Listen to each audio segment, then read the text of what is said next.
Эрхэм үзэгч сонсогч та бүхний энэ өдрийн амар амгаланг айлтган мэдчлээ. Хүн ертөнц подкаст ээлжид мэдхүйн нэвтрүүлэг та бүхэндээ хүргэхэд бэлэн болж байна. 6 сарын 2 дахь нэвтрүүлэг. Энэ 6 сард бид нар дотоод ертөнцийн дээд төвшин болох ухааны тухай авч үзэж байгаа. За ухаан дээр бид нар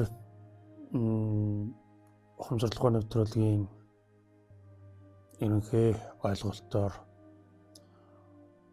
бид мэдлэгийг хүртсэн байгаа. Өнөөдөр мэдхүйн нэвтрүүлэг багш дээд мэрэгдүүдийнхээ номноос сөхөж та бүхэндээ танилцуулаад тэнтэйгээ уулзсан тайлбараа хүргэдэг энэ олон жил маань үргэлжилнэ. За ухааныг бид нэр ашиглана, тэрнээс биш ашиглуулахгүй гэдэг үндсэн санаа бидэнд ойлгомжтой болсон тийм ээ. Ухаанаа бид ашигладаг болохоос биш ашиглуулдаггүй. Тэгвэл бид нөгөө сэхэлэг гэдэг оюунлаг сэхэлэг энэ байдал дээр бид анхааралтай байхгүй бол ухаан маань буруу зүйлийн нөгөө сэтгэлийн хаанчлалтай энэ дотоод ертөнцийнхөө үйлчлэлд хэтэрхийх оролцоотой байх магадaltaй байдаг учраас ухааныг хүртэл бид оюунлаг сэрэмжээр таних түүний юу хийж байгааг олж харах тэн дээр бид анхаарлаа төвлөрүүлэх ажиглах ийм боломж нь оюун бидэнд өгдөг. Оюунаар бид тэр боломжийг эдэлдэг. Муу юм хийгээд түүндээ маш их ухаан зараад ухаалаг чанараар муу юмыг маш нарийн төвшөнд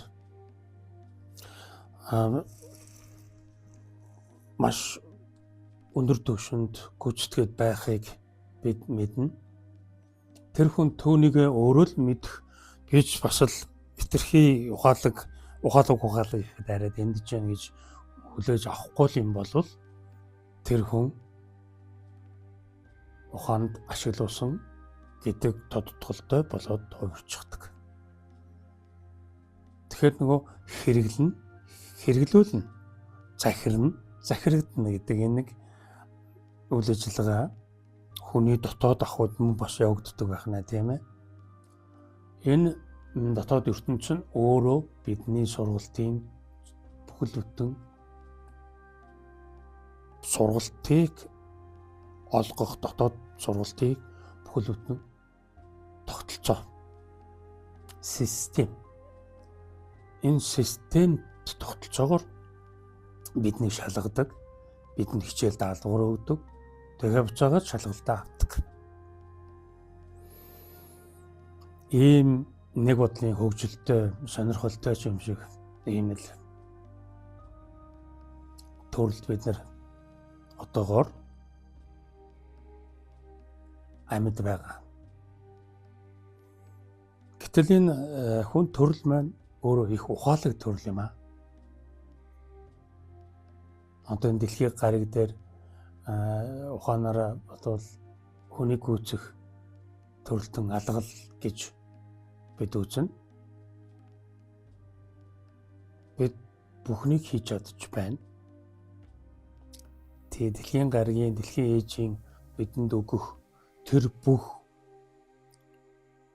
газар доорх эд баялаг, газар дээрх өгөөж энэ бүхнийг бид ухаалагаар ухаанаа зарж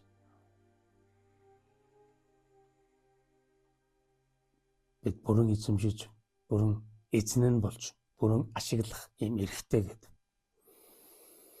Энийгээ бид көмөн гаргуунсаа хийж байна. Энэ нь ашиглаж байгаа юм шиг ашиглуулж байгаа хэлбэр шүү гэдгийг бид ойлгох, түүнийг мэдэж авах юм шаардлагатай болж байгаа. За өнөөдөр чинь мэдхүйн нэвтрүүлэг тэгээд нөгөө мэдэх гэдэг ойлголттой ухаан маань яаж холбогдох юм бэ гэдэг дээр гэж яахан тайлбар хэлье. Бид сонсч байна.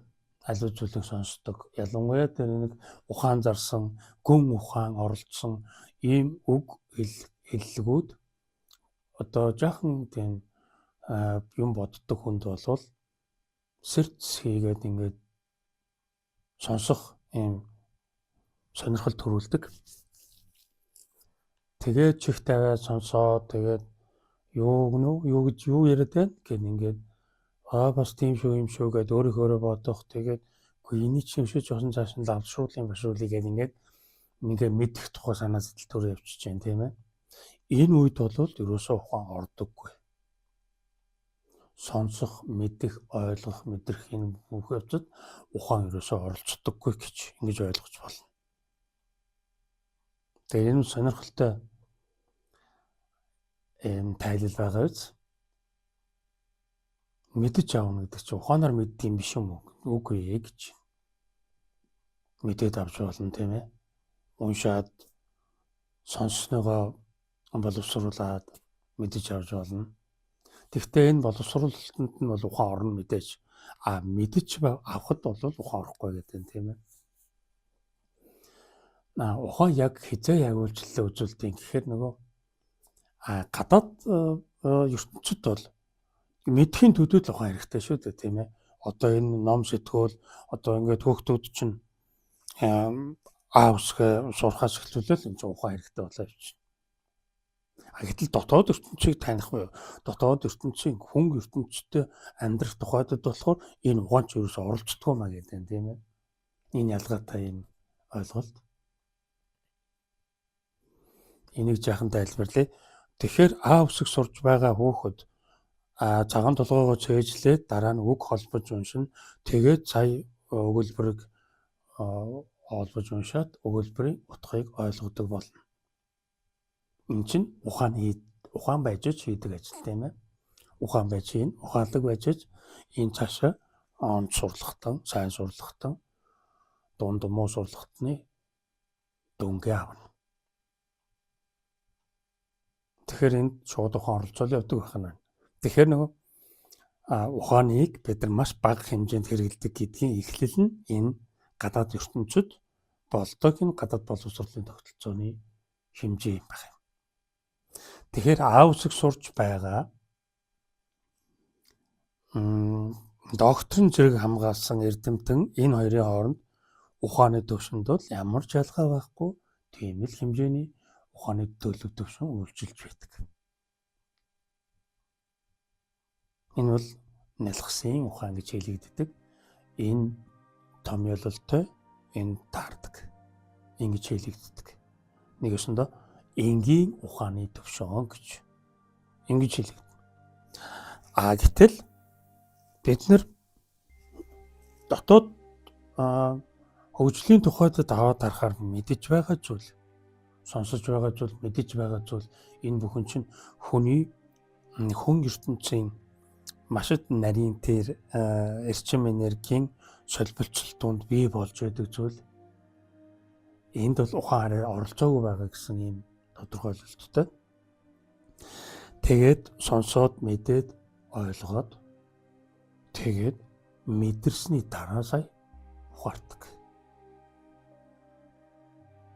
Тэгэхээр гадна болж байгаа энгийн ухааны нялхсын ухааны төвшөнд хийж байгаа зүйлсийг бид энэ сонссон мэдсэн дотоод хүн ертөнцийн төлөвийн энэ эрчимлэг энэ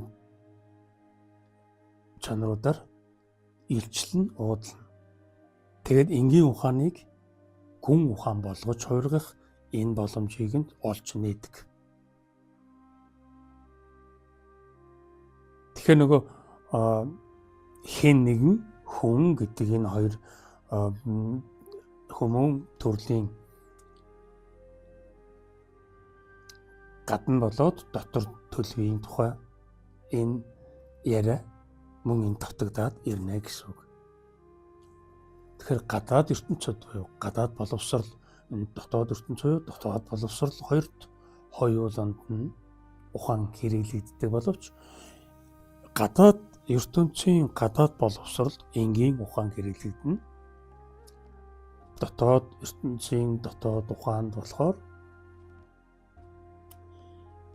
хүн ертөнцийн хэмжээнд үйлчилж ажиллах энэ ухаанд болохоор нарийн ухаан нь ашиглагддаг гэж ингэж ойлгох ёстой болдго юм аа. Ухаалаг байгаагаа бид мэдээд тэгээд ухаалаг чанарынхаа үр шимийг хүртээд энэ ухааны үеийн үр нөлөөгөөр бий болсон тэр амьдралын чанар дээшлэх энэ үзүүлэлтээр бид нар үнэлж дүгнэдэг. Энэ үзүүлэлтээр дүгнж байгаа ухааны төвшин нь энгийн ухаан. Энгийн ухааны төлөвтөл энэ болчихдгоо гэж ингэж ойлгож ингэж хүртэж авах ёстой болох нь тийм ээ. Энгийн ухааны төлөв нь тийм л байд юм аа. Тэгэхээр энгийн ухаанаар өдөр тутмынхаа үйл хэргийг гүйцэлдүүлээд явхад асуудалгүй. Бид гадаад ертөнцид буюу нийгэмд амьдрах энэ өдөр тутмынхаа үйл хэрэг энэ амьдарч байна гэдэг энэ суралцах үйл явцаа энгийн ухаанаар зүгээр хийгээл явчихна. Энд бол асуудал гардаг. Тэгэхээр бид нэг ухаалаг төрөлтөө ухаалаг чанартай юм болохоор биднэрт асуудал гардаггүй байгаагийн учир нь энд байдаг. Тэгээ нэг л ухаалаг төрөлт тийм ээ. Одоо сайн мөг мэднэ, ялган салгана, муухай сайхныг ойлгоно, ухаарна. Энд чинь энэ бүхнийг ингэж шийдвэрлэж чадаж байхад хангалттай санагдана. Ухаалаг төлөвт хөгжиж байхад өөр хөгжил гэж байхгүй гэж бодогдно. Тэгэхээр тэгдгүй маа. Энэ дотоод ертөнцийг таних үйл явдлын үед чинь дотоод боловсрол бий болохдоо тэр ухааныг хэрхэн ашигладаг юм бэ гэдэг өөр ухагдах уу? Өөр судлагдах уу? Байдгийм шүү гэдгийг хэлж өгч байна тийм ээ. Тэгээ энэ нь болохоор нөгөө л ганц тухайн таны сэрэмцэхээр өдөөгдөн бий болох таны дотоод хөгжлийн хэрэгцээний асуудал болчихно. Та ингээд нялхсан ухааны төвшөнд байгаад байх юм уу? Өшөө нарийн дээд ухааны төвшөнд хурж очих юм уу гэдэг. Тэгэхээр нарийн дээд ухааны төвшөнд хурж очиж байж сая бид ухааныг бүрэн таних нь байна шүү дээ. Тэрнээс дан бид нар ухааныг таньдаггүй. Хэрэгжилж байна гэж хэрэгжилж байгаагаач мэдэхгүй явдаг. Гэтэл ухаан нь өөрөө зүгээр л хэрэглэгдэх юм. Бид нэр зах зээлийн нийгэмд ороод 90-ад оны ихээр хэрэглэгдэх юм. Зүгээр хэрэгцээ гэдэг үгийг их хэлдэг. Тэгээ мөнгөний үнцэн гэж их ярьдаг байлаа л да. Одоо ч ярьж л байгаа. Тэгээд тэрийг ингээд нөгөө зах зээлийн нийгэм гэдгийг мэдэхгүй энэ ашиг хонжоо энэ тэр нэмийг сайн ухаарахгүй байсан нийтийн жишгээр болохоор зэрэг үл ойлголт бий болдог.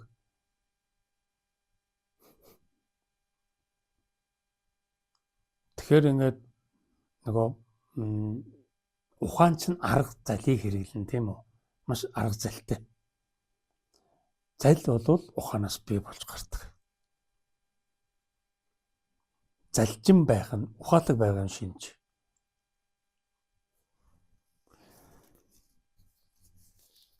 Чоныг бид нар ухаантай амтан гэдэг, хэмэртэй ухаалаг амтан гэдэг. Чон хизээ дайрах уу? Хизээ яг надад боломж олдох уу гэдгийг андаа хүлээж байдаг, отож байдаг. Тийм ухаантай амтан гэж үздэг тийм ээ. Тэг хүний санаанд оромгүй тийм ухаан гаргадаг гэдэг. Тэр чинь нөгөө энэ гадаад боловсролын тогтолцоо юу гадаад ертөнцийн хэмжээний ухаан гэж хэлж байгаа нь юу блэ? Энгийн ухааны төвшин. Чонын гаргаж байгаа тэр ухаан нь мөн энгийн ухааны түвшний явдал.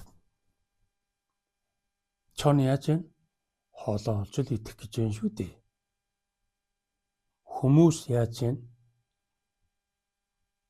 Гэд цатгалан амар тайван аж төрхөл гээд байна шүү дээ. Тэгэд гэд цатгалан амар тайван аж төрхөөс өөр тэгээд юу байгаа юм? Өөр юу хэрэгтэй юм? Ингээл болоо шүү дээ. Тэгээ өөр хөвгтдээ удаан харагдаад эрүүл сарвал удаан амьдрч байвал тэгээд боллоо. Энэ чинь чонын бодох хэмжээний буюу нохоо чон амтны хэмжээний зарцуулдаг ухаан. Тэгэхээр манай нэвтрүүлэг хатуухан хэлээд байдгийн учир нь та хин нэгэн төдөх юм биш ээ. Та хүмүүн төрөлтөө гэдэг. Тэгэхээр энэ хүлээж авахгүй хүний хэр сэхэлэг байна гэдгээс шалтгаална гэдэг юм. Тэгээд тэр сэхэлэг байх энэ төлөв нь ухаантай ямар ч хамаагүй. Ухаалаг чанараар сэхэрчдэг юм ерөөсөө биш. Гэт ингээд нэлээ нарийн яриа яригдах ийм зайлшгүй шаардлага гардаг. Бид нар мэддэг зүйлээ мэддэггүй. Ухаардаг зүйлээ ухаардаггүй. Хэрэгэлдэг зүйлээ хэрэглэж байна гэж мэддэггүй. Хэрэглэж байна гэж хүртдэггүй. Ийм байдлаар бид нар ерөнхийдөө энгийн ухааны түвшинд амьдраад байдаг юм аа гэж. Энгийн ухааны түвшнээс жаахан гүн ухааны болоод ирэхтэн зэрэгэл үгүй эн чинь одоо бид нар суралцдаг юм байна гэж байна. Одоо амьдраад байдаггүй гэж байна шүү. Ер нь бол суралцж байдаг. Энэ суралцж байгаагаа ухаарад тэгээ суралцж байна гэдгээрээ өөрийгөө хэрэгжүүлээд эхлэхэр чинь сая жинхэнэ амьдарч эхэлдэг гэж байна шүү. За ингэж бодож байгаа нь баг зэргийн эрх зүйлэл бий болж байгаа хэрэг шүү дээ, тийм ээ.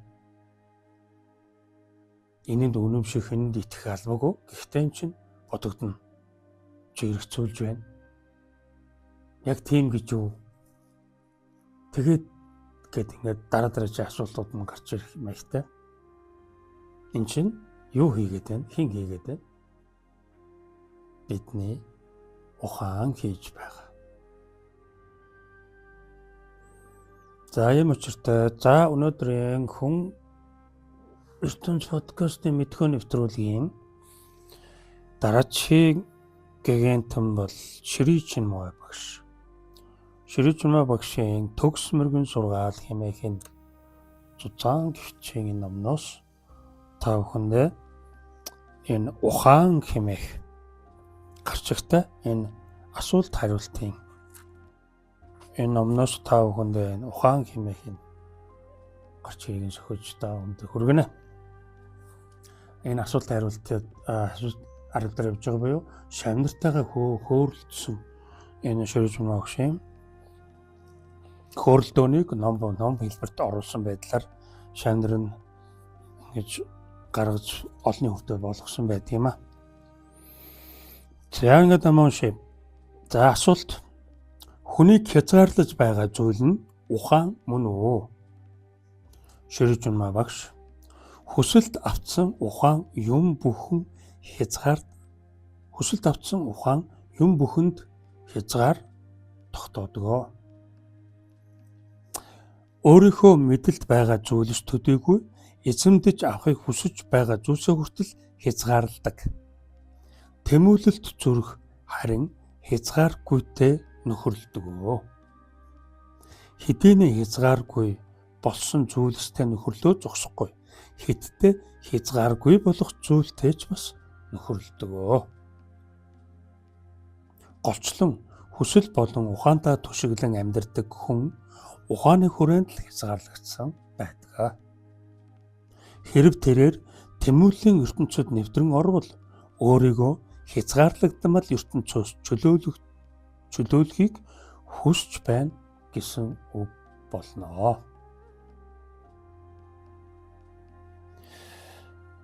Тэ шавь нь асууж байна. Хүнийг хязгаарлаж байгаа зүйл нь ухаан мөн үү?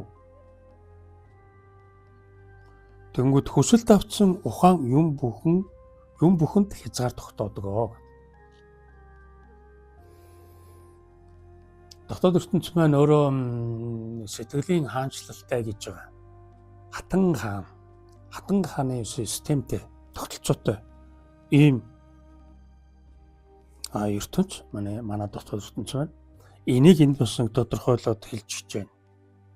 Хүсэлт автсан ухаан юм бүхэнд хязгаар тогтоодог. Тэгэхээр нөгөө хүсэл гэдэг нь сэтгэлээс бий болдог зүйл тийм ээ. Ухаанаас хизээж сэтгэл хүсэл бий болохгүй.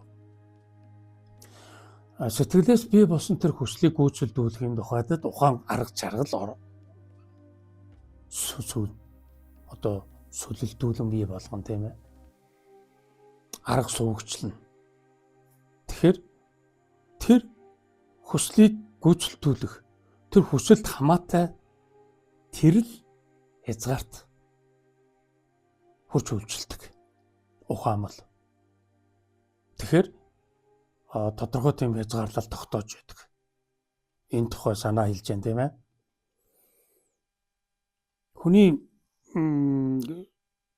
Хүнийг хязгаарлаж байгаа зүйл нь ухаан мөн үү?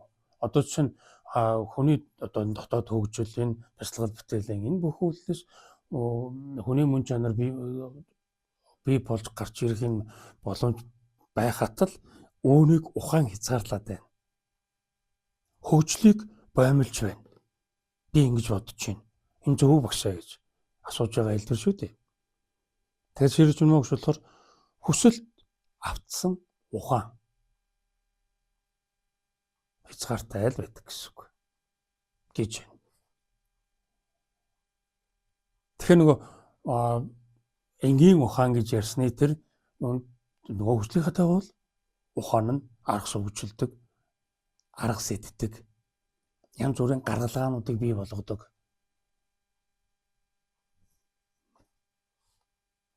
Энэ бол энгийн ухааны түвшний л ажил. Өөрийнхөө мэдл байгаа зүйлс төдийгүй эзэмдэж авахыг хүсэж байгаа зүйлсээ хүртэл хязгаарладаг. Одоо өмчлөдөг. Өөрийн болгочихсон юм шиг ингэж авч үздэг гэсэн үг юм байна. Тэгэхээр өөрийнхөө гэж бодож байгаа буюу ирээдүйд өөрийнхөө болгоно гэснийгээ хүртэл хязгаарладаг гэж байна. Тэмүүлэл зүрх харин хязгааргүйд нөхөрлөдөг. Энэ ухаанаас гараа авчлаа гэсэн үг шүү дээ тийм ээ. Ухаан бол энэ төвшөнд тэр тэмүүлэл зүрхийг зүрхэнд л хүргэж өгнө. Тэрнээс цаашаа ухаан үйлчлэхгүй. Энэ санааг энд хэлж өгч байгаа. Тэмүүлэл зүрх харин хязгааргүйтэй нөхөрлөн хэдийнэ хязгааргүй болсон зүйлстэй нөхөрлөө зогсохгүй. Хиттэй хязгааргүй болох зүйлстэй ч бас нөхөрлөдөг. Тэгэхээр нэг ухаанаас давчсан байгаа. Ухааны хүрэх хэмжээнд хүрээд тэгээд түүнээс цаашаага зүрх сэтгэлийн зам мөрөөр замж байгаа учраас тэнд одоо ухаан үйлчлэхгүй.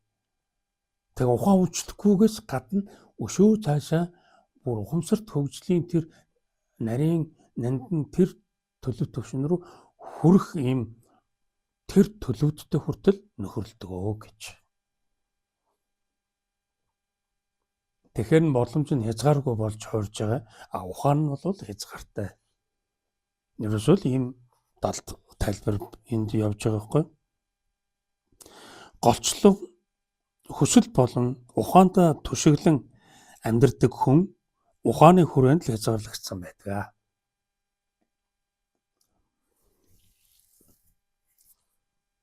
Шавнартай зэгцтэй ойлголт өгөхийн тухайд нийтлэг үндэслэлийг ярих ёстой болдог багш хүн.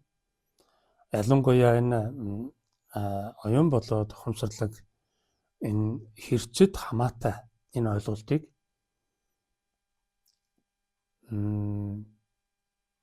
тухайн шавь нь өөрөө боловсрч тухайн багшаас хүртэх тэр хүртэмжүүд авсны дараа өөрөө дотор боловсруулж байж давж гарах энэ тэр даваануудыг багш үлдээдэг. Тэр шавьдаа үлдээдэг. Тэггүйч бол болтгоо. Үлдээхгүйгээр бүгдийг нь заахч боломжгүй. Тэм учраас ухааны төвшнийг ингэж хязгаарлаж байгаа гэдгээр нь хэлж өгч байгаа. Гэтэл манай нэвтрүүлэг болохоор одоо ухааныг хязгааргүй мэт ашиглаж болно гэдэг хэлж байна, тийм ээ. Ухаан бол бидний хайн ижил шүү. Амьдралынхаа туршид салахгүй хандлна гэд эрэм хоёр гэр болон хурмаа хийгээд нэг гэрт орцгоодог, тийм ээ. Яг үүнтэй л бид ухаантайгаа гэрлэх ёстой. Ийм тайлшгүй шаардлагатай. Бид амьд байгаа тохиолдолд бид ухаалаг чанараа заавал ашиглана. Бид нар хичнээн оюунлаг ухамсарлаг болсон байлаа ч гэсэн хүн биендээ байгаа л ухаан бидэнд зайлшгүй хэрэгтэй буюу дотоод ертөнц бидний хэрэглэгдэхгүй байсаар байх ёстой. Тэрийг хав дараад түүнийг ашиглахгүй байх тийм боломжгүй. Энэ утгаараа хүний суралцах үйл явц дуустдаггүй гэдэг хогтхон гарч ирдэг.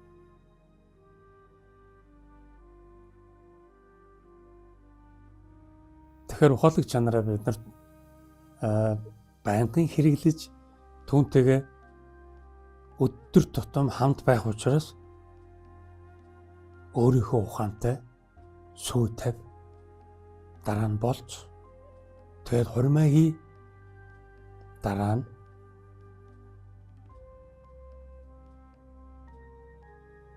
хурмаа сууж яадаг лээ бал сараа өнгөрүүлнэ гэдээ явдаг те. За тэгээ ухаантайгаа хамт бал сараа өнгөрүүлээд сайхан цэнгэж жаргах хэрэгтэй. За ингээд насан туршигаа хантай болчлоо. За ингээд ухаантайгаа би гэрэлж гисэн.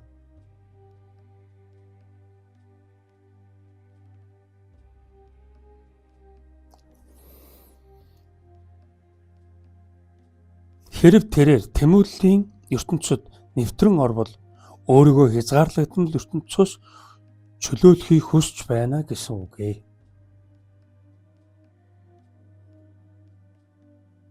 Тэр ухаантай хүн, ухаанд хязгаарлагдсан хүн өөрийгөө тэмүүлэлт ертөнцтэй холбогдъё гэсэн тийм тэмүүллийг үүсгэлээ гэхэд тэр хүн өөрөө чөдөр тушаанаас ухааныхаа шорончлолоос чөлөөлөгдөх, суллагдахыг хүсч байна гэсэн үг ээ гэж ингэж хэлж байгаа юм л да. Тэгэхээр нэг ухаантайгаа гэрлээгүй түүнтэйгээ хань ижил болоогүй байгаа учраас тэр чинь шорон болж хөрчшээд байдаг. Оюунлаг сэрэмжийн ухамсарлаг хүртэмжийн энэ түгээмэл чанарыг ашиглахгүйгээр ухааныг бид хизээж олж нээж таньж үнэн боддоор түүнийг хүртэж чаддаг. Ийм учраас дөрвийн нэвтрүүлгээрээс эхлээд заавал мэдгээд байна тийм ээ. Та бол ухааныг өөрийн мэддэг, би ухаалаг, би ухаан, би мэднэ гэж бодноо. Яг үйлдвэрчийг танил байдаг учраас гэж хэлсэн. Гэхдээ заавал эхлээд мэд. Тэгээд ойлгох. Тэгээд түүнийг мэдэрснийгээ сая ухаарна гэдэг. Ухааныг өөрийг нь ухаарна. Энийг бид хийхгүйгээр жинхнээр ухааныг бид таньдаг. Ухаантай өөрөө танихгүй. Гэхдээ ухаан өөрийгөө илчилнэ. Тэр илчилж байгааг таньж байгаа нь оюун. Хүний оюун. Оюун гэдэг өөрийн гэсэн бие даасан мөн чанар байдаг хүний. Буюу амьд бүхний ертөнц дахины самсар огторгуйн нэгдсэн оюун гэж бий. Түүнээс бид нэр тамхтай төрсөн гэдэг утгаараа бидний хурууныхээ нэгч давтагддаггүй гэдгээрээ бид кодтой. оюуны кодчлолтой ийм сүнслэг бодголовт. Оюуны код байгааг бол бид нар бие биенээсээ ялгагдах ялгамжаа байхгүй байх байсан.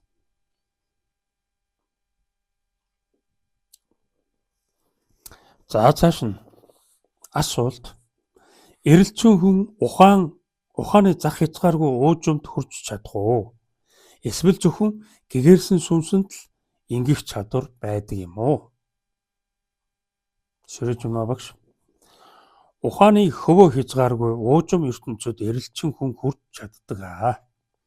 Гэхдээ асар өндөр бясалгал үйлдэх үедээ хэдхэн минутаар л тэнд саатдаг аа. Зөвхөн гэгэрсэн сүнснүүд л тэнд хүрч хүснээрээ саатан тухалж чадна. Үнэн дээр ухааны зах хязгааргүй ертөнц гэж ярьж байгаа маань буруу юм аа. Миний ярьж буй тэр төвшөнд ухаан гэж огт байдаггүй. Ухааныг бид хитийдэн давж чандад нь хүрдэг.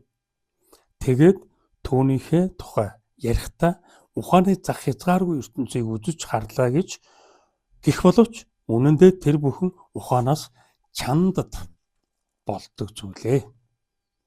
Ухааны ертөнцид хэлбэр дүрс хэмжээ хязгаар гэж байдаг бол тэрхүү уужим дэлгэр ертөнц нь ухааны цанаанаас хавьгүй чандад бий. Тэр бол хязгааргүй гэрэл, ухамсар, амгалан, жаргалан билээ. Бясалгал үйлдэхдээ бид үргэлж ухаанаас чандад даван гарахыг эрмэлздэг. Ухамсар болон бодит ахуй байдлаа өргөжүүлэн тэлхийг хүсвэл сүнсний ертөнцид хүрэх хэрэгтэй болно. Гэвч ухамсарын өндөр дээд орноос эргэж бууж ирэхдээ хүрсэн тэр ертөнцөө ухааныхаа хэр хэмжээгээр ойлгож, ухааныхаа хэр хэмжээгээр илэрхийлэхийг хичээдэг. Яагад гэвэл ухаан нь одоогоор хүний амьдралын хамгийн хөгжингүй бүтээл билээ. Гэвч тэрхүү ухааны цагаа хязгаарлагдмал болохоор хязгааргүйг хизээж ойлгож илэрхийлж чадахгүй.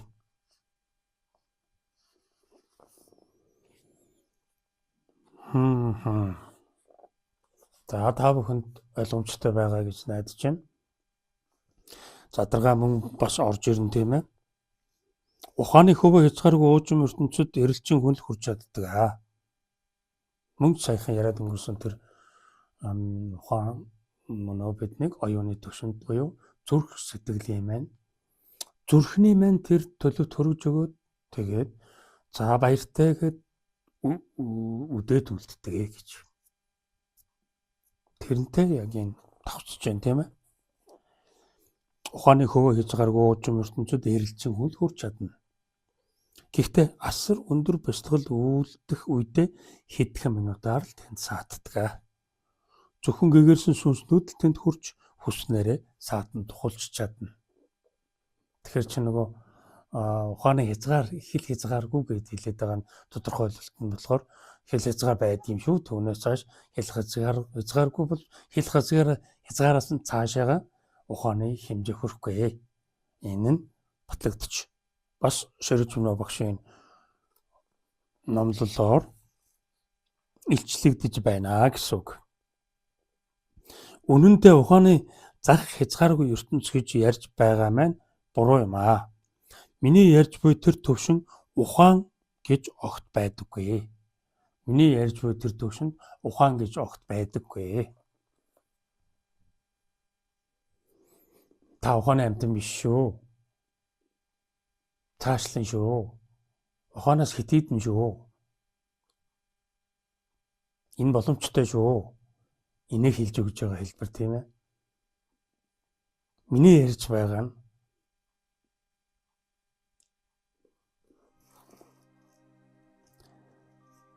тэр төвшин бол миний ярьж байгаа тэр төвшөнд ухаан гэж байдаггүй маа. Ухааныг бид хитийдэн давж чандад нь хүрдэг. Тэгээд түүнийхээ тухай ярихдаа ухааны зах хязгааргүй ертөнцийг үзэж харлаа гэж гэх боловч Үнэн дээр тэр бүхэн ухаанаас чамдад болдог зүйлээ.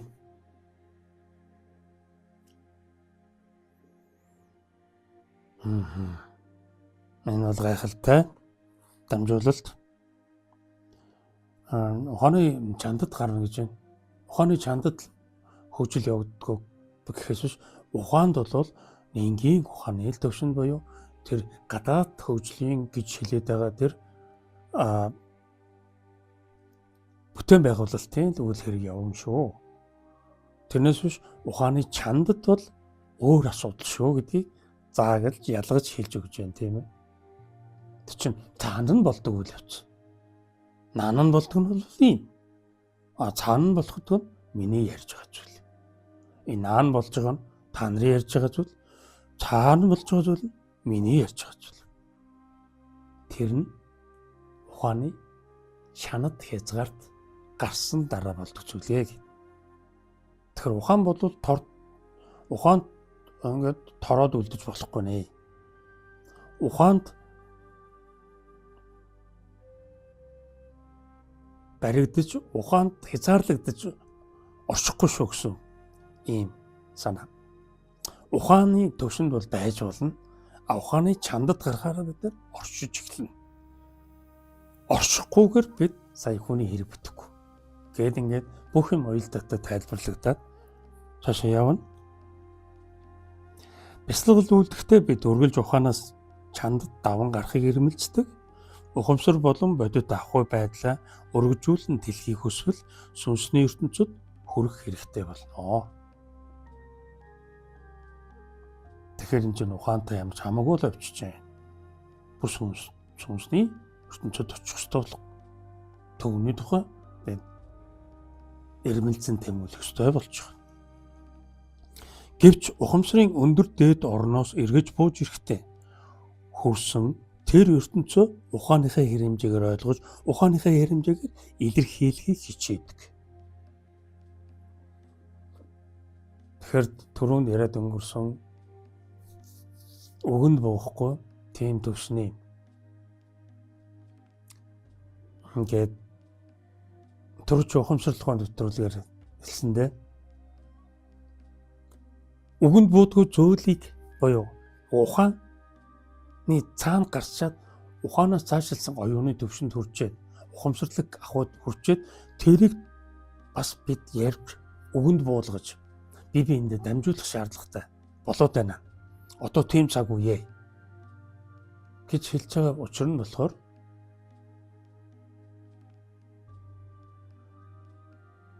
ухааны цаана гарч болдог, ухааны цаана гарсны дараа ингэдэг гэдгийг ярьж болно гэсэн үг. Энэ өгөнд буудаг юм аа гэсэн юм санаа.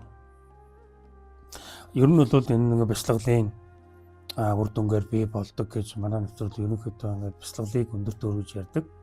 Тэгэд юм таны өөрийн чинь бяцлагч чанартай нэгдсэн даруйд сая энэ ухаанаас идэвдэн чамдд нь гарна гэдэг энэ боломж олдох юм а гэсэн юм санаа давхар явж байгаа.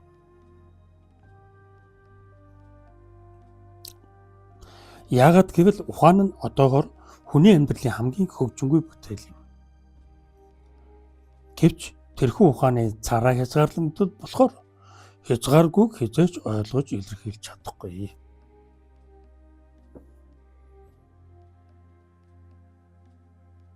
Ухааны төвшөнд ч ярина, ухаан үгүй төлөвч бид ярьдаг байх нь шүү дээ.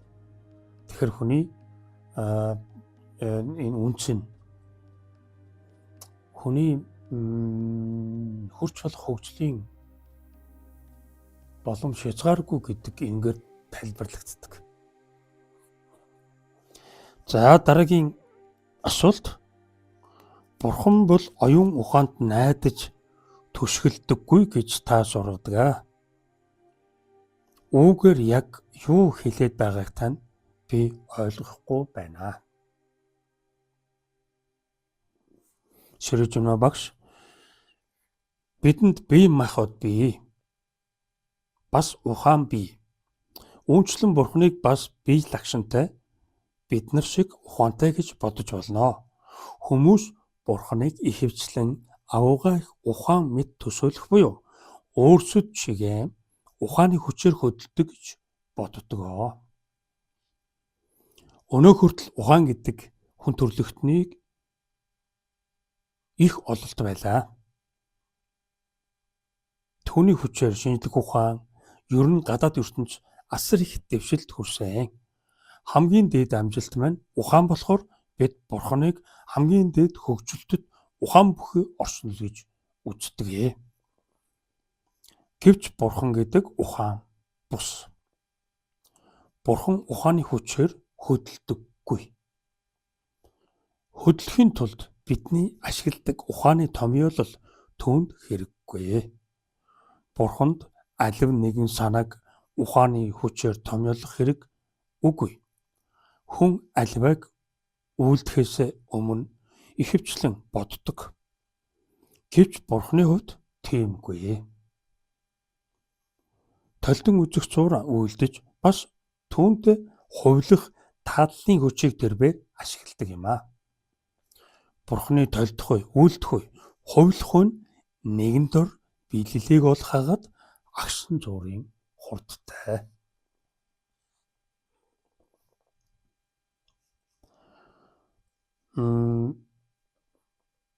Одоо энэ Бурхан бол оюун ухаанд надад төсгөлдөггүй юм а гэдгийг би ерөөсөй ойлгохгүй байна гэж шавн асууж байгаа тийм ээ.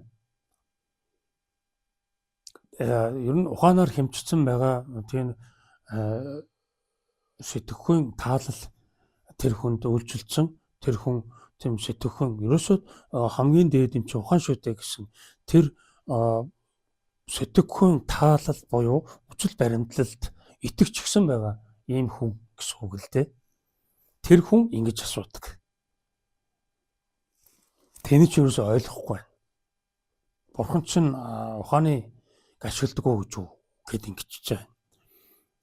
Тэгэнгүүт л одоо хүмүүс Бурханыг ихэвчлэн авгаа их ухаан мэд төсөөлөх буюу өөрсөд чигээ ухааны хүчээр хөдөлдөг гэж боддог. Тэгэхээр нийгэм угаасаа тийм ухааны хүчээр л яваад байгаа шүү дээ тийм ээ. Бид нар яриа л байна. Тэр ухаан үнэхээр авууга юм ба гэж хэлэхээр тийм сайхан бүтээн байгуулалтыг энэ дэлхийн хөгжингөө сайхан орнууд хийцэн байна. Алмааруулаад гайхуулаад ингээд сэтгэлийг соромжтон татаад ингээд тийм болохыг мөрөөдөх тийм хэмжээний диваажм мэт ийм ахуйг бүрдүүлсэн байна. Энэ чинь ухаан хийдэг ажил. Тэгэхдээ энэ чинь хөгжил биш шүү гэж байгаа юм тийм ээ. Хөгжил бол доктортой, үргэлжилсэн, хөдөлгөөнтэй, урсц байх ёстой. Тогтсон зүйлийг хөгжил гэдэггүй. Ийм томьёотой гэж боддог. За өнөө хүртэл ухаан гэдэг хүн төрлөختний их ололт байлаа. Түүний хүчээр шинжлэх ухаан ер нь гадаад ертөнц засар их дэвшилтэнд хүрсэн. За энийг мөн сая яриад л байна тийм ээ. Нийгэмгээд яриад байгаа. За энэ бол ухааны төвшин болоод байна, хийгдэд байна. Тэгэд Бурхан гэдэг ухаан бусаа. Бурхан гэдэг нь ухаан бус. Бурхан ухааны хүчээр хөдөлдөггүй юм аа. Хөдлөхийн тулд бидний ашигладаг ухааны томьёолол түүнд хэрэггүй. Бурханд алив нэгэн санааг ухааны хүчээр томьёолох хэрэг гарахгүй гэдэг. Тэр нэг ухааныг өндөр дээд боломж гээд ойлгоцсон байгаа тэр шавн ойлгохгүй сууж байгаа л да. Гэж бодоолаа. Тэгэхээр нөгөө нь бодоод байна. Бодон шир дөрв болтгийн учир нь болохоор задлахгүй байгаагаас үүддэг. Задраа хийх тэр дотоод боловсруулалт гэдэг нь бидэнд байдаггүй учраас тэр бодын шир дөрвөл болчиход байдаг. Тэгээ бодоод байх юм бол бүтэхгүй шүү гэж байгаа шүү дээ тийм ээ. Бодлолоо л байвал бүтэхгүй. Түүнийг ухаанаар сүл. Тэгэх юм бол эн чинь эрх зүйлэл болно, шүүн тунгаалт болно, авах гээх болно. энийг ашиглахгүйгээр бодол чинь бодолтой төөрнө. Тэгээд ирэхээр мөн бодын шир дөрвөл юм байна шүү дээ. 3 биш юм байна, 2 биш юм байна, 1 биш юм байна. Дөрвөл юм байна гэдэг нэг юм бодол төрөх хэлбэр бий болно гэж. За энэ бурхан гэж хэлж байгаа одоо ингээд нөгөө шамнартайгаа хандаж ярихад тухайн зарим захианы өндөр оргил түүний төлөөлөл болсон нэгэн зүйлийг объектлох шаардлага гарлаа гэхэд түүнийг субъект байдлаар биш объект байдлаар бий болгохын тухайд тэр нь бурхан гэдэг нэрийн дор хэлбэрч байна. Ийм сургалтын арга байдаг учраас бурхан гэдэг энэ объектлсон дүр төрхийг ашиглаж ярьж байгаа. За дараагийн асуулт ямар нэг асуудал юм уу төлөвлөгөөний тухай бодохдоо би ухаанаа сайн төвлөрүүлж чаддаг вэ? Яагаад гэдэг юм болоо? Шүрэж юм аа багш. Хүн ухаанаа хэрэглэхдээ төөрөгдөл гихч зүйлд үргэлж нухлагдаж зовдог. Бодож үнэнд хүрээд ирлээ гэж баярлтал тэр нь үнэн бус зүгээр л ондоо нэг төрлийн төөрөгдөл байдаг. Ямар нэг зүйл болон хэн нэг хүний тухай бодохдоо түүний тухай өөртөө туйлын зөв санагдсан үжил баримтлалыг бид тогтоочихдог. Үүндэл бэрхшээлийн гол нь байгаа юм а. Тийхүү нэг зүйлийг баримталж байтал эргэлзэл төрж бодлыг маань өөрчилчихнэ. Энэ мөчөд та намайг сайн хүн гэж бодож байсан бол дараагийн мөчөд муу хүн гэж бодно. Хэсэг хугацааны дараа өөрөөр бодно. Яван явсаар асуух асуулт дуусна гэж үгүйг мөн эцсийн шийдэл гэж байхгүйг та ухаарнаа. Бодох болгондоо бид төөрөлддөг. Бодол бол ухаан дотор бүрэлддэг зүйл. Гэтэл ухаан өөрөө өөрчлөгдөөгүй байгаа шүү дээ. Зөвхөн сүнсэл өөрчлөгдсөн юм аа. Бодлынхоо ачаар чөлөөлөлд хүрэхийг хүсдэг маань өөрөө харамхуй төөрөгдлийн гянданд хоригдсоор байхад түүнээс чөлөөллийг олно гэж найдаж хүлээж болно гэж үү дээ. Аливааг төлөвлөх үедээ сандрал автах явдал бидэнд олондоо тохиолддог. Яагад гэвэл бид хамгийн эхлээд үннийг хайж чаддаггүй. Тодорхой нэг зорилгод хүрэх гэсэн төлөвлөлдөг боловч төлөвлөлт гүйцэтгэл хоёрын дундуур янз бүрийн санаа зориг төрж, төөрөгдөл үүсч, дахин шинээр төлөвлөх шаардлага тулгардаг. Төлөвлөх ажил ийхүү цааш үргэлжлэх тул ажил хэрэгээ бид хизээж эхэлдэггүй. Төлөвлөгөө маань бүрэн төгс тодорхой болоогүйгээс энэ бүхэн шалтгаалдаг. Ухаан төлөвлөгөө ажил хэргийн гүйцэтгэл хоёр нь эрсдэр ялгаатай зүйл билээ. Бяцлаглалын ачаар хурж ирэх сүнсний дотоод тааллыг хэрэг бид олсон бол хийх ажлын маань үр дүн хийдгээс өмнө тодорхой дүрслэгдэн харагдах болно. Тэр цагт бидний дотоод таалал болон гадаад ертөнцид гүйцэтгэх ажил хоёр маань огтын зөрүүгүй болно. Оюун ухааны төлөвлөгөөг дагаж бид тас харахгүй газар лаа барьж ордог. Хэрв тийшээгээ сүнсний гэрэлтэй орвол юм бүхэн гэрэлтэж тодорхой харагдана. Одоогоор бид ухаандаа түшиглэн хөдөлмөрлөн зүтгэж байна. Би амжилтанд хүрэх ёстой, төлөвлөгөөгөө хэрхэн гүйцэтгэх тухайга бодох ёстой гэж ухаан хэлдэг. Харин бурхан тэгдэггүй. Тэрээр өнгөрсөн одоо ирээдүг нэгэн зэрэг толдон хардаг юм аа. Игнэгт хувиршгүй тэмүүллээрээ өөрсдөө бид бурхан ухамсартай адилтгаж бурхантай нэгдмэл байдаг юм бол бүхнийг аяндаа дотроос ундрах хүчээр хийж гүйцэтгэв нэ.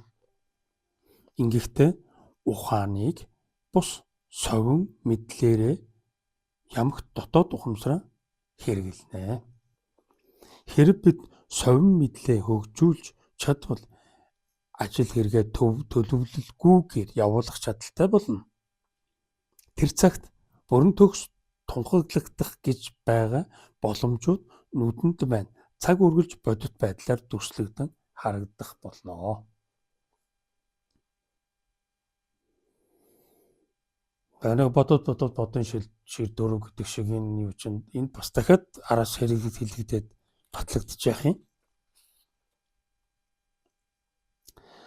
Хүн ухаанаа хэрэглэхдээ төөрөгдөл гихч зүйлд үргэлж нухлагдаж зовдөг. Бодож үнэнд хүрлээ гэтэл тэр нь үнэн бус зүгээр л өөр ондоо нэг төрлийн төөрөгдөл байдаг. Тэгэхээр яг энэ ухаан болоод энэ дотоод ертөнцийн талаарх энэ нарийн үр дүнгээс бий болсон түүнд хууртагдсан энэ төлөвийг энэ Монгол ардын зөөр зүтсэн үгийн сан көмөрөгт гомих талд нууц агуулсан байдаг. Цочмоор тийм гайхалтай үгнүүд зөөр зүтсэн үгэнд буюу одоо бэлэг чанарын энэ ардын энэ ухаанд үнэхээр гүн суудсан байдаг. Түүнийг бид давтан амны зоргоор амны уншлаг болгоод ярьж ил байдаг боловч гүн утгыг нь харахаа ойлгоогүй байдаг юм уу да гэж бодохоор тийм л явдал шуудал байнга л харагддаг л да. Тэгэхээр энэ дотоод ертөнцийн ухааны төвшөнд бид нар түүнийг хэрэглэх тухай буюу түүнийг эзэмшихийн тухайд түүнийг би заавал таньсан байх хэрэгтэй болчиход байна. Тэрийг таниагүй байгаа тохиолдолд ухааны янз бүрийн арга зал түүнтэй өөрөө ороогдоод ингээд байдгаа гэж бодох болгондоо бид төөрөлддөг. Бодол бол ухааны дотор бүрэлддэг зүйл. Гэтэл ухаан өөрөө чөлөөлөгдөөгүй байгаа шүү дээ. Зөвхөн сүнсэл чөлөөлөгдсөн юм аа. Бодлынхоо ачаар чөлөөлөлт хүрэхийг хүсдэг маань бидэнд тулгарсан хамгийн их бэрхшээл юм аа. Ухаан өөрөө харанхуй төөрөгдлийн гянданд хоригдсоор байхад түүнээс чөлөөллийг олно гэж найдаж хүлээж болно гэж үдээ. Ухааны төвшөнд чөлөөлөгдөхгүй. Ухааны төвшөнд сэрэмж сэхэ бий болохгүй. Энийг хэлж өгч байгаа. Дотоод хөгжил явагдахгүй. Гэдэг нь л да.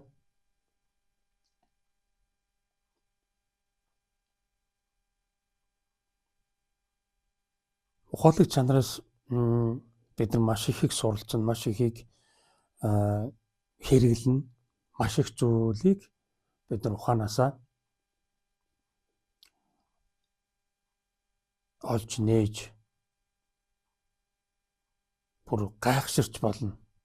Төөрөгдлөөсөө гарчлаа гэж итгэж болно. Тийм хэмжээнд бидний ухаан ашиглагдаж болдог. Бид нар оюунлаг төвшнөөс ухааныг харах энэ хүртлээр бид нар ухааныг маш нарийн сайн задлаж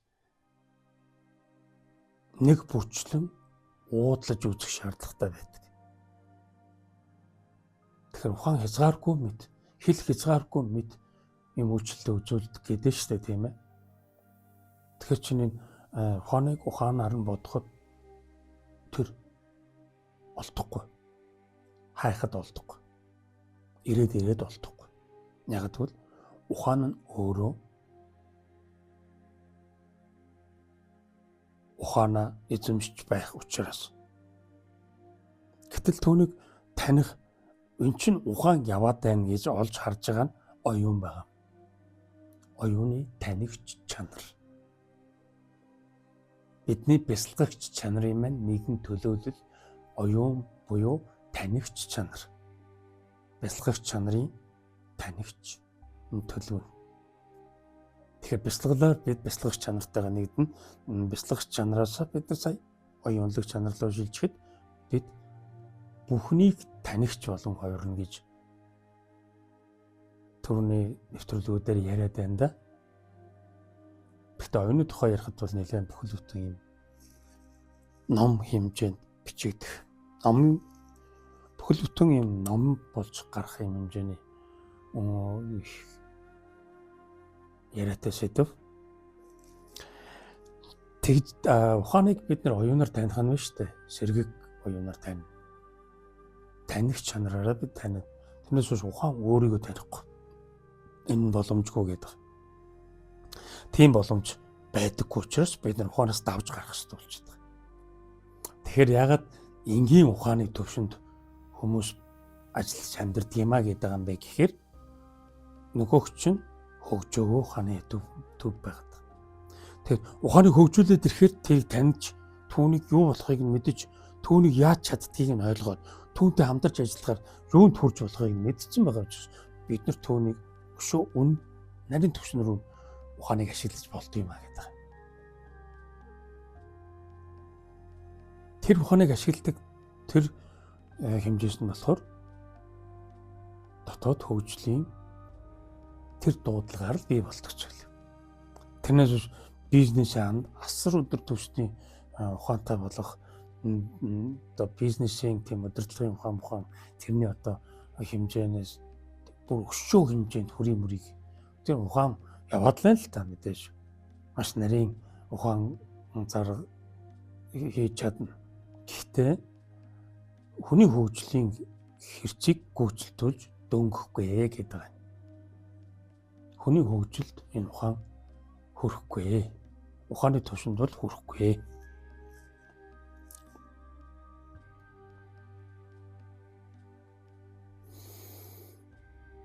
Ингээд ширчин мөнгөс маань бас ингээд одоогор бид ухаандаа түшиглэн хөдөлмөрлөн зүтгэж байна. Би амжилтанд хүрэх ёстой, төлөвлөгөөгөө хэрхэн гүйцэтгэх тухайгаа бодох ёстой гэж ухаан хэлдэг. Энэ нь нөгөө л энгийн ухааны түвшний асуудал яригдаад байна тийм ээ. Нөгөө нарийн түвшний ухаан нь арай л яригдахгүй байгаа юм л да. Гэхдээ нарийн түвшний ухааныг яг сонгосон чавьда багш шууд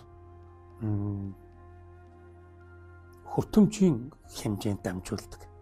Тэрнээс онол сургуулийн хэмжээнд дамжуулдаг. Тэгэхээр дэрэгдээ байлгадаг шавьдаа л дамжуулдаг гэсэн үг л дээ. Төлөвлөгөөг хэрхэн гүйцэтгэх тухай буюу харин тухай бодох ёстой гэж ухаан хэлдэг. Харин бурхан тэгдэггүй юм аа. Тэрээр өнгөрсөн одоо ирээдүг нэгэн зэрэг тоддон хардаг юм. Игнэгт хувиршгүй тэмүүллээрээ өөрсдөө бид бурханы ухамсартай адилтгаж бурхантай нэгдмэл байдаг бол юм бүхнийг аянда дотроос ундрах хүчээр хийж гүйцэтгэж чаднаа. Ухааны төвшөнд хийх гэж зүтгэсэн зүйлийн цаана гарахаар тэр хийх гэж зүтгэсэн зүйл хийсэн тооцогдоод буюу хийсэн төвшөндөө хүрэх тэр хийх шаардлагачгүй болж урдгийн жишээ ингэж хэлэгдэж байна. Тийм төлөвт хүрэх боломжтой байдаг тэгж хүрдэг. Энэ тухай ширэж юмаа багш. Далд мөртлөө эв илхэн сайхан хэлээд өглөө.